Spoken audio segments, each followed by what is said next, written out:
Hi, my name is Victoria. I am an assistive technology case manager, and I have a background as a speech language pathologist assistant in the school district, working specifically with preschool through high school students. My name is Danielle. I'm an assistive technology case manager, and I'm also an occupational therapist. And if you're seeing double, it's because you are. I would define assistive technology as really any tool or device that helps someone do a task that is challenging for them.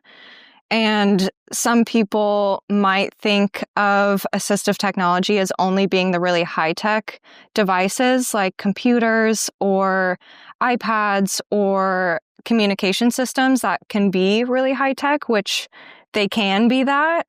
But there are also a lot of what we call low-tech devices too. And so that can be something really simple like a timer or a pencil grip or a weighted blanket. So they don't always have to be really high-tech, but those things give someone either a sense of support or help them do something that without that thing is challenging. Well, I guess kind of in my experience, a lot of times people ask, like, what about my child? Like, what can I get? What's assistive technology for my child? They don't need computers or things like that. Yeah. So what have you recommended to them? Well, typically I ask them what is something that they want support with. And a lot of the times I hear a lot of kind of sensory related supports. And so, people might ask, well, is a weighted blanket assistive technology? And I would say, absolutely. That's absolutely assistive technology. That's helping support them in something that they want support with, whether it's they need it at night or, there's difficulty with sleeping or during the day. They have trouble regulating and a blanket could help with that. Something weighted. There's kind of all sorts of things that could help kids that doesn't fit into that mold of technology. Yeah, when you worked with preschoolers in schools, what kind of tools or assistive technology did you help people get access to or work with them with? I think the most common thing I saw missing was the sensory related assistive technology tools. And so I think that there's a lot of conversation that's not had with younger children about what could help them in school.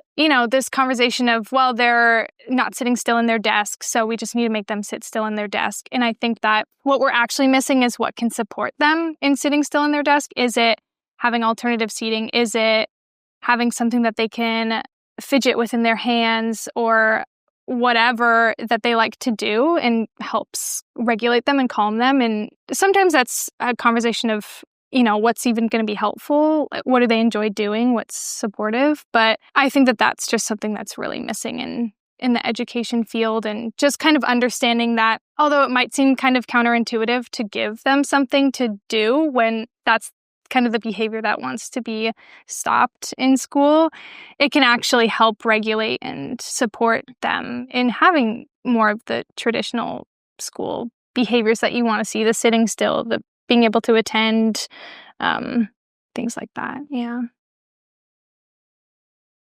Yeah, I was going to mention that is a bummer when teachers or other providers that are in schools see those tools as toys and they see them as a distraction rather than something that's helpful, when actually the person that needs that support, like, there is a reason that there is the behavior that they see as bad, and it's because there's a need there that's usually sensory related. So it's usually that there is either a need with their bodies, they have this need to move, or they have a need to have this extra input to their body in order for their nervous system to regulate and focus. And so when we have an outlet for that extra movement, like it could be with a fidget in their hand, or it could be some way to move their feet, or it could be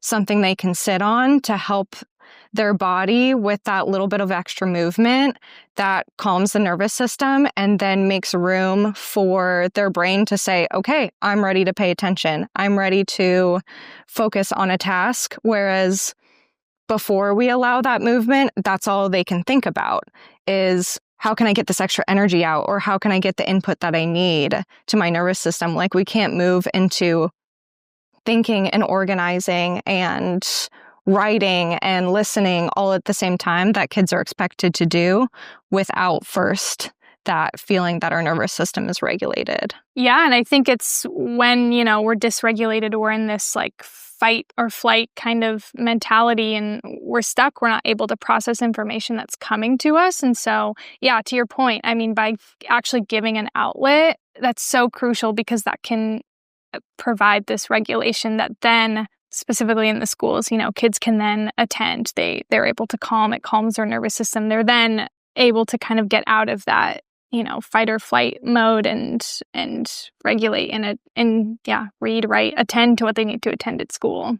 Yeah, and it can be difficult to understand what that need is because kids are young and they might not be able to communicate that or even understand it themselves to be able to say, my body needs to move, or this light is too bright, or I can't pay attention because I'm hearing someone kick their chair and that's bothering me. Like, we may not have the words for that. And so I think, to your point of there's not enough sensory supports available in the schools, like what could be really important is just trying these things, handing something to someone. And if they use it, then that's an indicator that the need was there. And if they're not using it, then the need is not there. Mm-hmm. Kids are really intuitive that way rather than being able to explain exactly what they need. Yeah, and I think something really pretty common that I see is an aversion to kids wearing headphones. And I think that's, you put the headphones on and it appears that they're not listening then to the rest of their peers or their teacher or the instructions, when in reality it's providing that too much for them. And so these headphones are able to then provide this support, and then they are in turn able to actually focus and attend and things like that. And so that's kind of something specifically that I've seen that, teachers might push back. Well, now they're not listening to me. Now they're not listening to their peers. They're just in their own kind of world now. And yeah, I just think that there's a lot of conversation that can be had around these kind of supports. Do you have any recommendations for teachers on how to implement assistive technology in their classrooms? I know it can be difficult when there's something that can appear as a toy to kids, but really can be a tool. Do you have any recommendations? How would you kind of approach that conversation with a teacher who's hesitant to give out assistive technology just to their kids in their classroom? If I were to talk to a teacher about this, I think having a variety of supports would be really important, and just to introduce them to the class, maybe on the first day, and say, I have this bin of tools and explain it. That could be helpful if you're having difficulty sitting still or paying attention. And if you feel like you need one, come grab it at any time. And to set the boundaries of, if I do notice that it is becoming distracting and used as a toy, that's not what this is for. And I will take it and put it back or something like that. And just setting those boundaries and expectations of what these are used for could be helpful. And maybe that's a daily reminder before kids really start to get it. But I think verbalizing those expectations of what they're for and how they're used. And then I would also maybe take a day at the beginning of the year for the students to explore those tools and maybe ask questions about, how do you feel after using this? What happened in your body? And could that be helpful for you next time? Or could that be helpful for you on some other day? And I think not trying to create a diagnosis as the only reason that someone can use these supports, because they really can be for everyone. People, whether or not they have some sort of diagnosis can benefit from regulating their nervous systems because we all have nervous systems. And so there are different things that work for different people, just like people have different preferences on what color they like or what food they like to eat. It's the same sort of concept. And so I think allowing everyone to use it, regardless of whether they either are in a special education classroom or a general education classroom, can be important. Yeah, I agree. And I think that I'm thinking specifically elementary age, but there's, maybe everybody picks something out of the sensory bin and we try using it as we're doing our 10-minute morning meeting. And then, like you said, then we could have a conversation. How does everybody feel? Did this help you? Did it distract you? What, if it didn't work for you, maybe try something tomorrow. And I think just reminding teachers that just because you're seeing some behaviors that you might not necessarily want to see doesn't mean that it isn't helping. I think that some teachers are like, well, this caused this behavior and we just can't have that. And I think just reminding them, there's a learning curve and regulation is not always, linear, and maybe this will cause them to be up out of their seat more, even though that's not necessarily what you want. With kind of access to it every day, you might actually see that it could be beneficial and for your particular student or for everybody or things like that. I think that's another important conversation for teachers to hear is that, or I guess a question to ask them is, what does paying attention look like to you? And that creating the education around the fact that someone might be up and walking around and still listening, or someone might be fidgeting and still listening, or someone might not be looking at you and still listening, because the expectation that we sit very still with our feet on the floor and our eyes staring at the teacher the whole time is one very narrow version of what it looks like to pay attention. And so I think it can be important to have that conversation as well and just say that that's a very neurotypical expectation, and that may not be everyone's experience. And in fact, trying to force someone to behave that way is only going to distract them more because they keep getting in trouble for fidgeting, or they keep getting in trouble because they want to get up out of their seat when that's their best way of being able to pay attention. Hi, I had to jump in here because this was really interesting.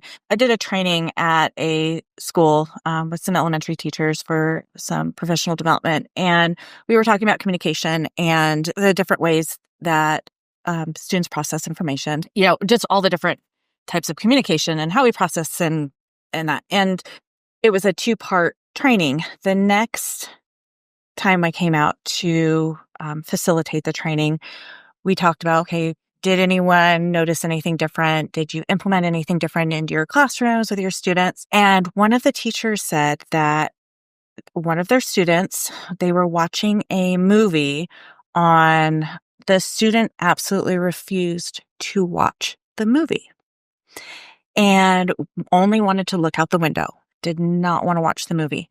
And previously, she said she would have said, no, you're going to watch the movie, turn your chair around, watch the movie. She chose not to do that this time. She wanted to see what would happen if she just was like, all she said was, are you still able to hear it and understand it? And he said, yes, I just would like to look out the window. And instead of picking that battle, the teacher said, okay.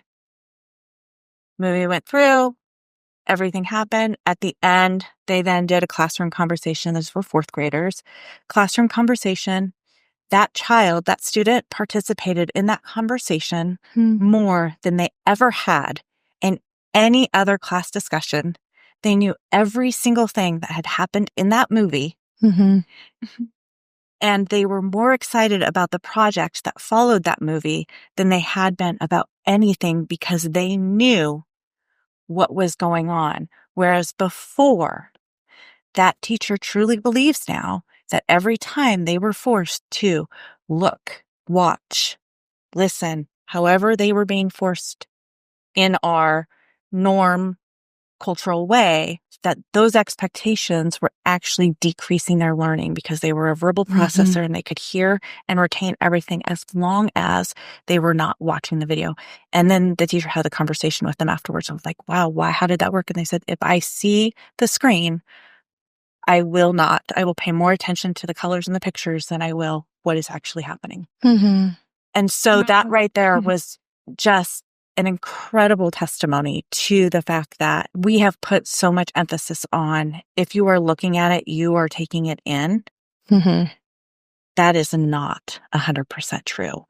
And as a former teacher, I could have done better in sort of surveying my class in the beginning and talking to them, because who knows themselves better than the kids, and asking them. And they may not know. It may take them some time because nobody's ever asked them these questions. And then learning more about it and teach them more about it. But once we start to learn more about ourselves, how we process information, we can advocate for ourselves, and our students can advocate for themselves. But then as teachers, when we start to learn that, our battles become less, our referrals become less, our calls home become less. So it's really important. I like how you said that, but that was just a really neat testimony to your conversation. Yeah, I think that was a good example. Anyways, Yeah. let me jump in here. Do you want to talk more about assistive technology in terms of alternative seating for students in the classroom? Yeah, there are quite a few options.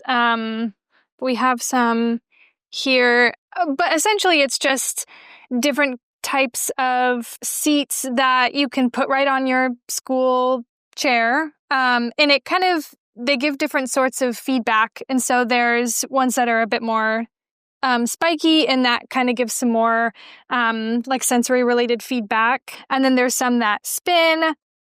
And so it kind of has this twisting motion where you can spin. You know, it's not a complete 360 spin. It's just some movement to when you're sitting. And then, you know, there's just kind of a variety of different feels, thicknesses. There's some that vibrate. And so really something that I would recommend to a teacher is just give a few a try, see what works. Kids might know right away, oh, I really don't like the one that's spiky. I really like the one that vibrates. Maybe like, I really like the spinning one, or maybe I don't. That's not something I like. So just kind of giving them all a try and seeing what works, what doesn't. If we need to inflate it more to make it more rigid, if we need to get rid of some air to make it more,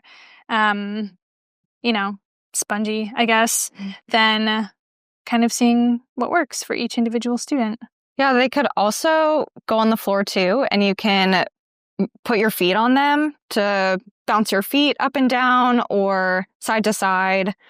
It really depends on the student's needs. And I also wanted to mention that the process for figuring out what it doesn't have to be complicated. It doesn't have to be some formal assessment. But as you were saying, just give a couple to somebody, or give one to someone one day and then try a different one the next day.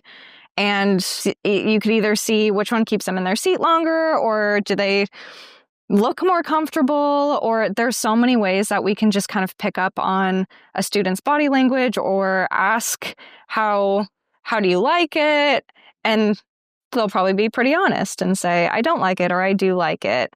And so figuring out what works for somebody doesn't have to be complicated at all, especially in these times where we think that we're bringing in assistive technology, we have to have a process. It really doesn't have to be that way. Yeah, totally. I mean, even just, sitting on the ground. I've seen some students who just want to sit crisscross applesauce on the ground and write with their paper in their lap on a book. And so really that's alternative seating too, just allowing for this break from the norm of just sitting in your classroom seat. Yeah, people could also stand up to write, or they could, like you said, be sitting on the ground, or maybe sitting in kind of more of a cushion seat, or there are different seats as well, more than just adding to what you have on a classroom chair, but they have what we call like a wobble stool, which is like an adjustable stool that provide some movement. There are so many options that could work better for one person over the other. So, do you want to tell us more about some of the weighted items that we have? Yeah, weighted items are really great because adding weight to your body stimulates the nervous system to be calmer. And so whether you're using these at school or at home or in the community, a lot of them are portable, like this one you can bring with you in the car and have on your lap, or at your desk, and you can press your fingers into it. And that's providing weight to your legs. The one you have is softer, but it could also be either on your lap or around your shoulders. And these types of weighted things, like even this stuffed animal has a little bit of weight to it. And there's just so many options that you can have. But the important part of it is that adding that little bit of weight is calming. So whether someone's had a stressful day at school, or maybe there's an activity that is more stressful to somebody, or maybe there's a time during their day where they can take a break and like put something like this over their chest, that can be a break or a time in their day that can add some comfort and like a good pause to the day. A lot of people like to sleep with weighted blankets because that helps them sleep better. And so just having a couple options like this, whether that's at school or at home, can be a helpful tool as well. Do you want to talk about the noise canceling headphones, the Bluetooth ones, versus these type of earmuffs that don't connect to any sound versus more of the earplug style, and maybe a comment about why you would choose one over the other, or what if a teacher said that these weren't allowed in their classroom? Yeah, that's a great question. Well, there are a few different types. There's more like Bluetooth, kind of higher cost.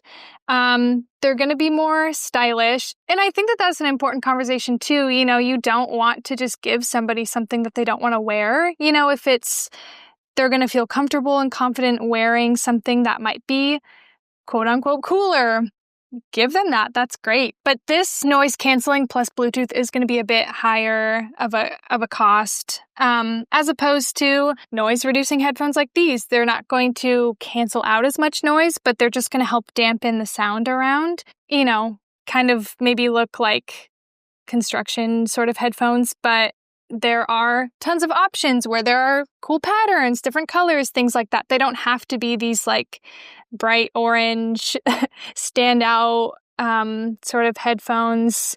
There's, different padding and things like that to kind of differentiate between the options, that you might see. Another option is just some earplugs, kind of going back to that. Is this going to make me feel cool with my peers? Especially if you're talking about older students, that might be a concern.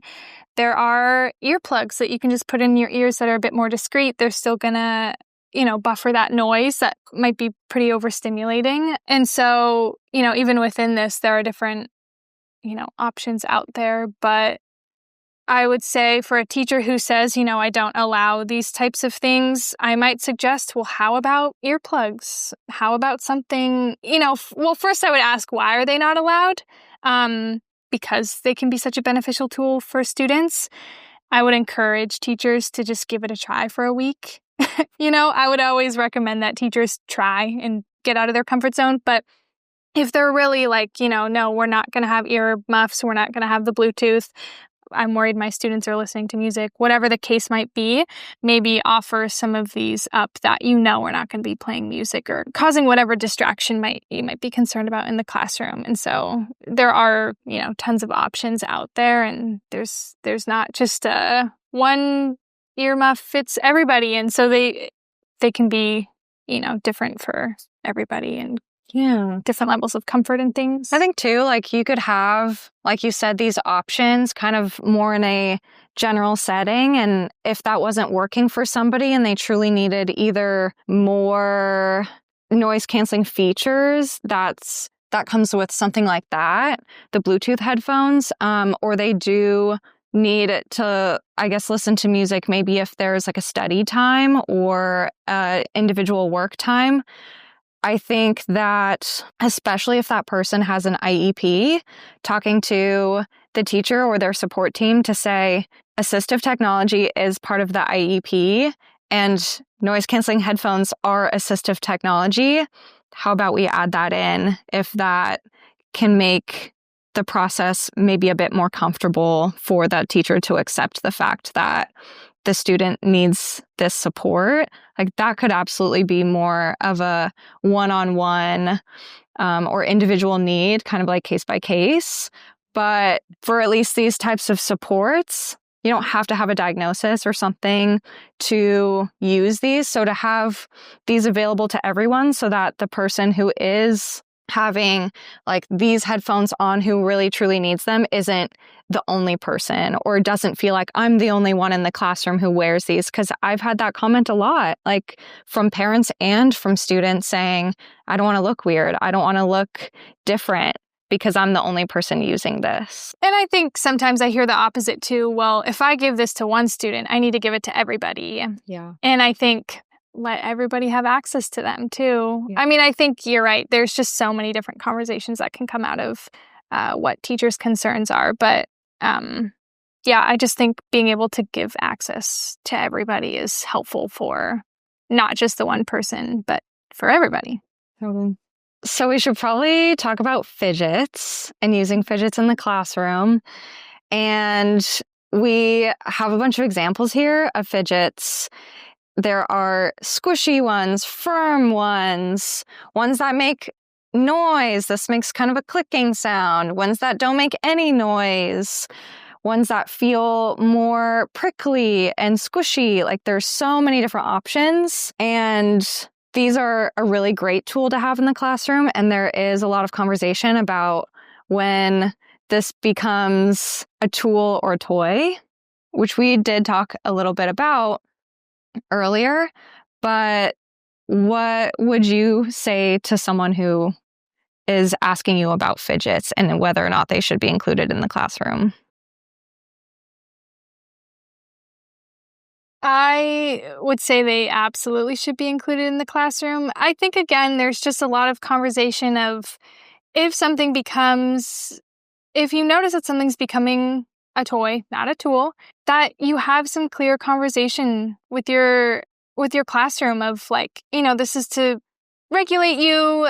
If I notice that, it's becoming more than just a tool, then that probably means you're regulated now. And, we're going to move away and do the work that we need to do.